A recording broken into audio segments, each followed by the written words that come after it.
Okay, here is a problem that some of my students struggled with on their homework. And I was really surprised by that because this actually is one of our mixed practice items. We've done problems like this in the past. And really not that far long ago, because all you're really doing is simplifying algebraic expressions here.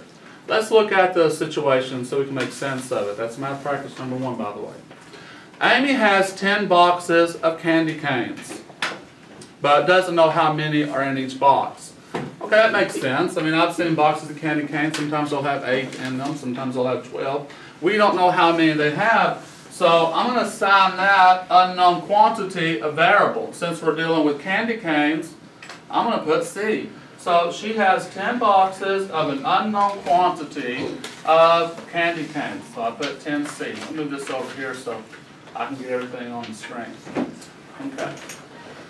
Now that's how many she has with her, apparently. Now at home, she has 4 more of the exact same boxes of candy canes. Write an expression to describe how many candy canes she has in all. Okay, I'm going to say, if we want to know how many she has in all, and she has more of the same kind, that tells me our operation is addition. So I'm going to add to that 4C, because it's the same kind of candy canes. We don't know how many are in the boxes. So right now, my expression is 10C plus 4C. Now, just to kind of get a heads up with my students, how many of you think I have completed number 12? I'm ready to move on. Or do I need to simplify further? All right, what do you think, Ryan?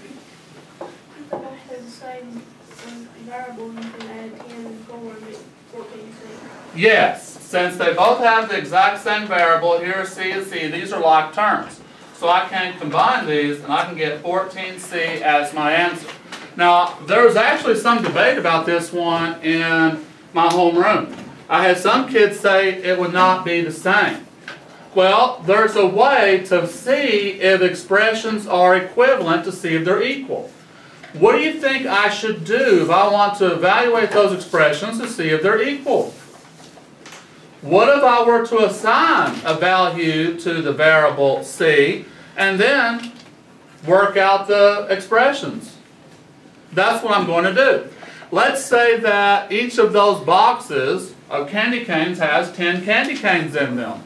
Let's say that C is equal to 10 candy canes. So here I could say 10 times 10 plus 4 times 10. That's 100 plus 40, which would be 140 candy canes. And here I would have 14 times 10. 14 times 10 is also 140. So the most simplified expression, is 14C. This would be a correct expression, but it is not the most simplified expression you could have. So I would rather see 14C than 10C plus 4C. Now, let's look at for just a minute to see if I've addressed all parts of it. I went ahead and acknowledged this part. I have completed this part. I did write my expression to see how many candy canes you had in all.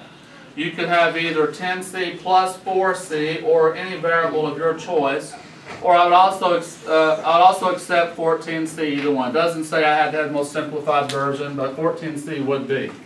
How many of you have an expression like what you see up on the Mondo pad?